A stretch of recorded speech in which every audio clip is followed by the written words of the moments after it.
ಹರಿ ಓಂ. ಎಲ್ಲ ಸಂಸ್ಕೃತ ಅಭಿಮಾನಿಗಳಿಗೂ ಕೂಡ ನಮಸ್ಕಾರ. ಇವತ್ತಿನ ದಿವಸ ನಾವು ಒಳ್ಳೆಯ ಮಾತುಗಳನ್ನು ಆಡಬೇಕು ಹೇಳುವಂತಹ ಒಂದು ವಿಷಯದಲ್ಲಿರುವಂತಹ ಒಂದು ಸುಭಾಷಿತವನ್ನು ನೋಡೋಣ. ಪ್ರಿಯವಾಕ್ಯ ಪ್ರದಾನೇನ ಸರ್ವೇ ತುಷ್ಯಂತಿ ಜಂತವಃ ತಸ್ಮಾತ್ ತದೇವ ವಕ್ತವ್ಯಂ ವಚನೆ ಕಾದರಿದ್ರತಾ. ಮಾತಿಗೆ ಏನು ಬರಗಾಲ ಅಂತ ಹೇಳುವಂಥ ಒಂದು ಮಾತಿದೆ. ಮಾತಿಗೆ ಏನು ಕೊರತೆ ಅಂತ. ಹೇಗೆ ಅಂತಂದರೆ, ಪ್ರಿಯವಾಕ್ಯ ಪ್ರದಾನೇನ ಸರ್ವೇ ತುಷ್ಯಂತಿ ಜಂತವಃ.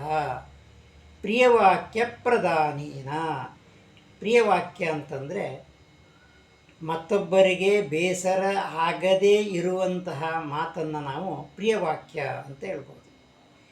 ಪ್ರಿಯವಾಕ್ಯ ಪ್ರದಾನೇನ ಅಂತಂದರೆ ಒಳ್ಳೆಯ ಮಾತುಗಳನ್ನು ನಾವು ಬೇರೆಯವರಿಗೆ ಕೊಡುವುದರಿಂದ, ಅಂದರೆ ಬೇರೆಯವರ ಜೊತೆಗೆ ಒಳ್ಳೆಯ ರೀತಿಯಾಗಿ ನಾವು ಮಾತನಾಡುವುದರಿಂದ ಸರ್ವೇ ತುಷ್ಯಂತಿ ಜಂತವಃ, ಎಲ್ಲ ಜೀವಿಗಳು ಕೂಡ ಸಂತೋಷ ಪಡುತ್ತವೆ. ಅಂದರೆ ನಾವು ಒಳ್ಳೆಯ ರೀತಿಯಾಗಿ ಮತ್ತೊಬ್ಬರ ಜೊತೆಗೆ ಮಾತನಾಡಿದವಾಗ ಅವರು ಸಂತೋಷಗೊಳ್ಳುತ್ತಾರೆ. ತಸ್ಮಾತ್ ತದೇವ ವಕ್ತವ್ಯಂ, ಹಾಗಾಗಿ ತಸ್ಮಾತ್, ಈ ಕಾರಣದಿಂದಾಗಿ, ತದೇವ ವಕ್ತವ್ಯಂ, ಅದನ್ನೇ, ಯಾವುದು, ಒಳ್ಳೆಯ ಮಾತನ್ನೇ, ವಕ್ತವ್ಯಂ, ಹೇಳಬೇಕು. ಯಾಕೆಂತಂದರೆ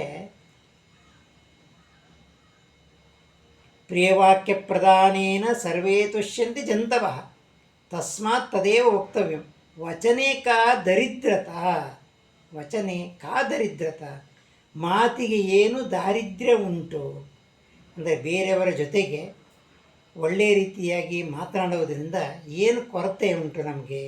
ಹಾಗಾಗಿ ಬೇರೆಯವರ ಜೊತೆಗೂ ಕೂಡ ಒಳ್ಳೆಯ ರೀತಿಯಾಗಿ, ಅಂದರೆ ಅವರ ಮನಸ್ಸಿಗೆ ನೋವು ಆಗದೇ ಇರುವಂತಹ ರೀತಿಯಲ್ಲಿ ಮಾತನ್ನು ಆಡೋಣ ಅಂತ ಹೇಳ್ತಾ ಇವತ್ತಿನ ಸುಭಾಷಿತವನ್ನು ಮುಗಿಸೋಣ.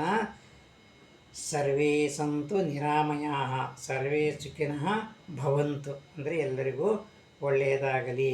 ಜಯತು ಸಂಸ್ಕೃತಂ, ಜಯತು ಮನುಕುಲಂ.